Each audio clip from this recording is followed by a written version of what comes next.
what made you want to throw your name in there?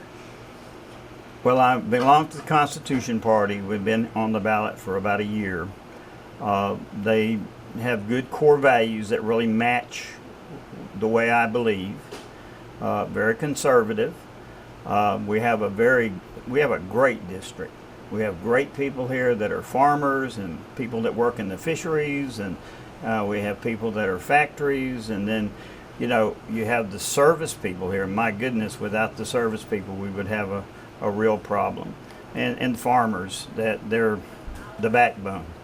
So we have a good diverse group, and I just feel like we're not going to get represented unless it's a conservative person, because 80%, 75-80% of the people here are very farm value type people, and that's kind of that's the way I feel. I'm more farm value and concerned about the direction our country's going. Talk to me about the Constitution Party and what differentiates it from the Republican Party. Well, a lot of the Republican Party's beliefs are similar, but one of the things that really differentiates us is that we have to be vested. In other words, if I'm a candidate, then I have to go to the party and I have to fill out an application, and they check my background, and then they will vote to vet me and to endorse me. Wow. And that's one of the big things. As a Republican, and I used to be Republican, you can go sign up, I'm Republican, I'm running. Well, this party won't endorse you. And so you've got to sign up to their core values, and that's what's important. What are some of the things that you've heard from people in the district, from some of those farmers in the area, some of the fishermen in the area, just different people that you've talked to when you're out campaigning? What are some of the issues that they have that you would like to go to Washington and fight for? What are they hoping that you're fighting for when you're in Washington? Well, each one of them have different situations. Landscapers who have immigrants working for them, they have one set of rules.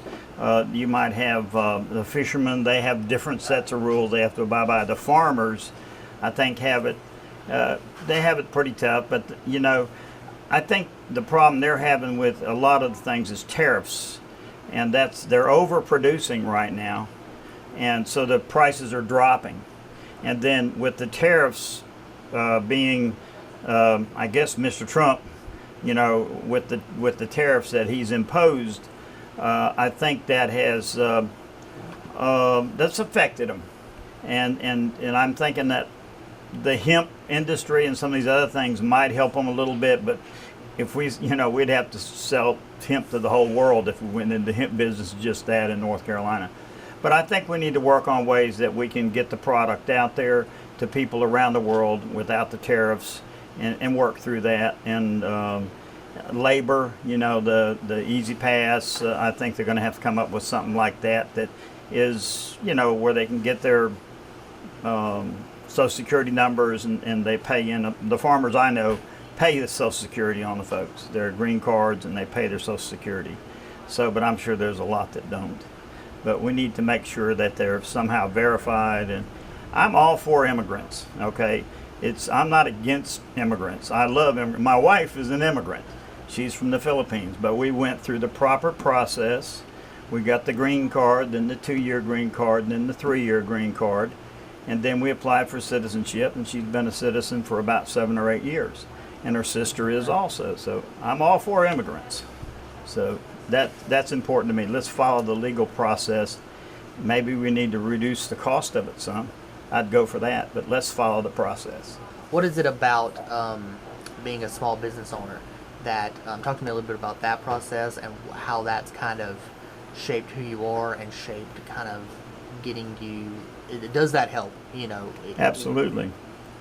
Because you and even you have to balance your budget at home, don't you? Sure. And you have to stay within your budget. And if you don't, and people are not you're going to be in trouble, aren't you? Big trouble. Absolutely. And the same thing in small business. I've been doing it 25 years. At this location, I guess about 12. Wow. And we've had some serious ups and downs, but we're just a very small business. But you have to stay within your budget. And the federal government needs to do the same thing. Donald Trump was a businessman and he came on board, and that's one thing I do like about Trump. His business background, he looked at it as a business. And that's the way we should look at it. You shouldn't spend more than you're taking in. This first year, I think they have spent more. But they need to get it in check. We need to, if we want to add things, we need to cut things. Sometimes you have to sharpen your pencil. My parents did without so that I could have. I do without here so that my employees can have. So that's how I look at it. You got to stay within a budget, and you got to make decisions sometimes that, you know, you got to do without something to have something.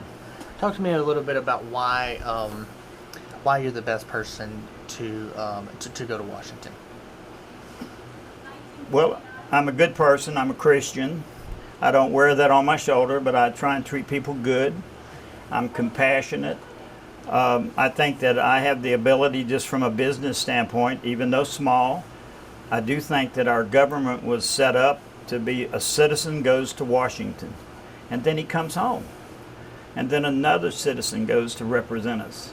That was the whole crust of our, the way we were founded. And I think we need to do that. I just feel very strongly about that. I don't think it needs to be career politicians. I have some friends that are been in for a while, and when they first ran, they said, "Oh, well, you know, I believe in term limits," and I said, "Well, I do too." And then after about 3 terms, I said, "Well, what happened to term limits?" "Well, if you don't want them in there, vote them out." And see, I disagree with that. I think, you know, because once they're in there, they're entrenched, and it's hard to roll an incumbent out, and because they have the power, just like they have people spending $500,000 already, these other opponents, trying to win this, you know, primary for the Republicans. I don't have that kind of money. The only thing I can do is reach out to the public, let them see where I stand on the values, and let them make their mind up. You know, is this the right person? And you know, am I qualified? Just from a business standpoint and from a Christian standpoint, I think I am. And I think I can go there and do the job. I know I'll represent them. What their wishes are, that's how I'll vote. I'm not going to do a Tom Tillis and say, "Hey, I'm voting for this," and now I'm not voting for it. You know, I'm going to stand where I stand. And I hope that they appreciate that. Kind of like a Jesse Helms. A lot of people didn't like him, but you knew where he stood. Sure. And that's what I want to do. That's awesome. Anything else you need to add? No, I have certain things that I'm going there to do, and that's to fight for the border. The Okay. border wall. I think we need border security extremely bad. We have a lot of bad people that are trying to come into our country. Like I said before, I'm all for immigrants. You know, I just want them to go through the process. Maybe we can reduce the price, do some things, but go through the process. And because the illegal immigrants, 60% of them are on some type of a social program that we're having to pay. So we're not only, you know, jeopardizing ourselves with people that are dangerous many times, not all of them, but there's many that are, and it's documented. But we're also overloading our system with a burden of the money.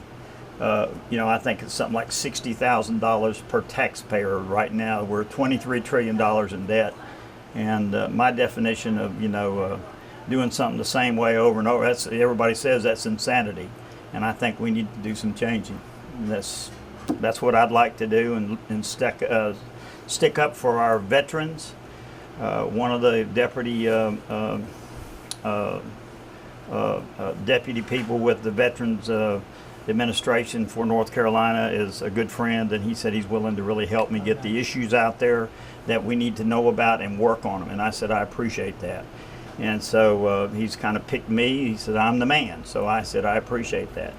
And the same thing with other issues too, whether it's the bases. They have people right now trying to have committees that are subcommittees now, and I think one's in California. One of the members is in California, and he's worried about the climate vulnerability of bases. And the first 3 bases he brought up in his subcommittee were Cherry Point, Camp Lejeune, and Tinker Air Force Base in Oklahoma. I lived at Tinker. My father was stationed there when I was young. But it bothers me that they're looking at vulnerability for climate. And what can they do to could maybe change the base or move the base? And I'm like, our economy here depends on it. So I'm going to be against that, and I'm going to fight hard. We got the best military in the world. Men and women, we're the best equipped. And because of that, we have a very strong offense. And I think that's a good defense in my book.